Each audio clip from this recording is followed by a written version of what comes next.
Pernah kepikiran nggak? Apa sih yang terjadi kalau kita coba kasih teks mentah, langsung dari dokumen gitu, ke model AI yang canggih? Kita mungkin berharap ada keajaiban, tapi kenyataannya seringkali justru begini. Yap, sistem crash. Ngasih teks mentah langsung ke otak AI itu sama aja kayak nyuruh orang yang cuma ngerti matematika buat baca novel. Hasilnya, udah pasti gagal total dan tentunya bikin kita para developer frustrasi. Saya asisten Muhammad Ishak, dan di sesi kali ini kita akan bongkar tuntas kenapa sih crash ini bisa terjadi.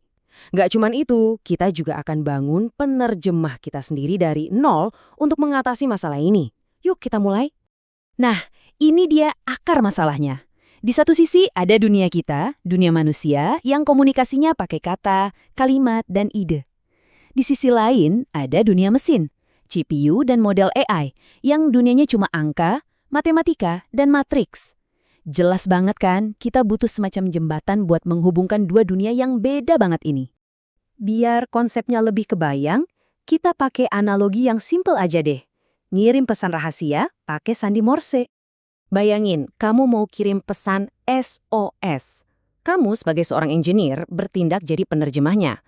Kamu buka buku sandi yang di dunia AI kita sebut vocabulary buat nerjemahin tiap huruf jadi sinyal. Nah, si penerima pesan, yaitu AI-nya, dia nggak ngerti huruf S atau O, tapi dia jago banget memproses sinyal titik dan garis yang kamu kirim. Proses inilah inti dari cara kerja sebuah tokenizer.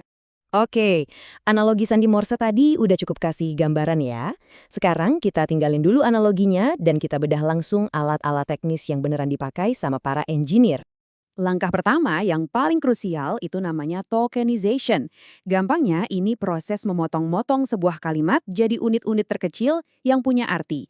Unit inilah yang kita sebut sebagai token. Anggap aja kayak misahin kalimat jadi kata per kata. Nah, setelah ditokenisasi, kita dapat 3 hal penting. Pertama, vocabulary. Ini buku sandinya si AI.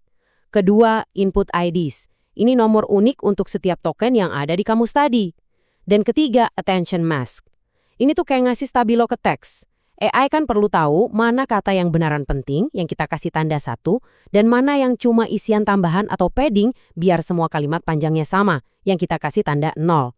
Ini penting banget biar AI bisa fokus ke hal yang relevan. Ini nih pertanyaan yang mungkin sering muncul di benak para developer.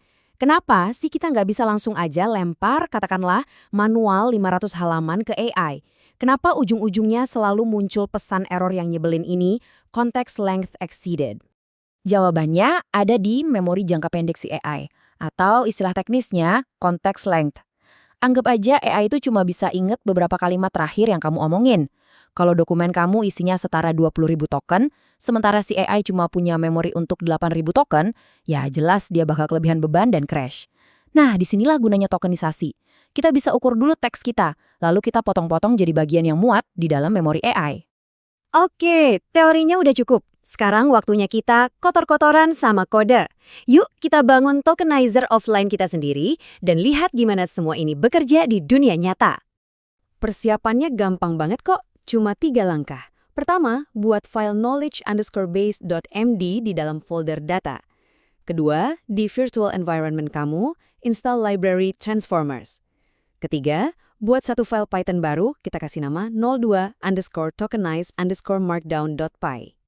Coba lihat baris kode ini. Ini bagian yang paling keren. Cuma dengan satu baris ini, kita bisa muat seluruh buku sandi atau vocabulary dari AI langsung di komputer kita.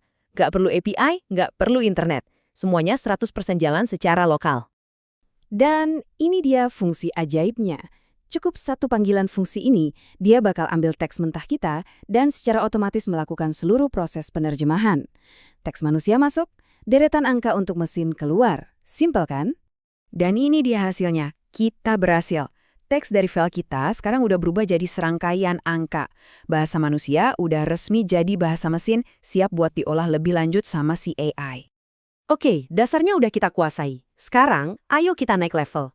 Saya mau kasih beberapa tips pro dan bahas jebakan-jebakan umum yang sering banget bikin developer pemula pusing 7 keliling. Nah, ada 2 tips penting yang membedakan kode pemula sama kode profesional.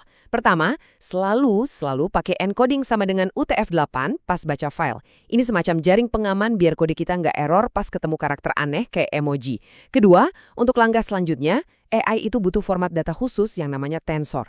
Jadi kita perlu tambahin parameter return tensor sama dengan PT buat ngubah output kita ke format yang siap dimakan sama model AI.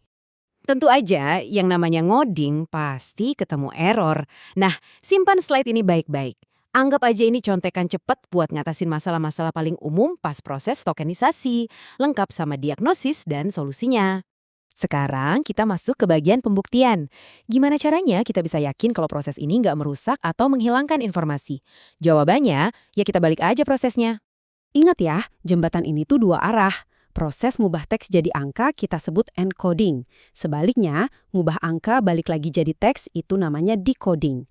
Dengan melakukan decoding, kita bisa membuktikan 100% kalau nggak ada informasi yang hilang.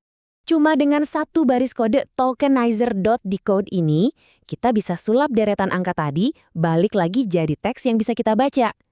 Ini bukti kalau perjalanan bolak-balik dari teks ke angka dan kembali lagi ke teks itu berhasil sempurna. Oke, jadi mari kita rangkum poin-poin penting hari ini. 1. AI dan CPU itu cuma ngerti matematika, bukan teks mentah. 2. Tokenisasi adalah penerjemah wajib yang kita butuhkan. 3. Semua model punya batas memori, jadi dokumen besar harus dipecah-pecah. Dan yang keempat, dengan library transformers, semua ini bisa kamu lakukan 100% offline di komputermu sendiri. Nah, sekarang giliran kamu. Kamu udah punya tokenizer yang berfungsi.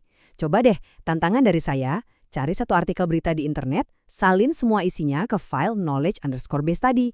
Terus jalanin skripnya.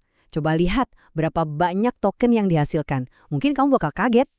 Dan sebagai penutup, ingat ya, jangan malas membaca materi yang sudah diberikan dari dosen kalian demi masa depan dan keberlangsungan karir kalian nantinya.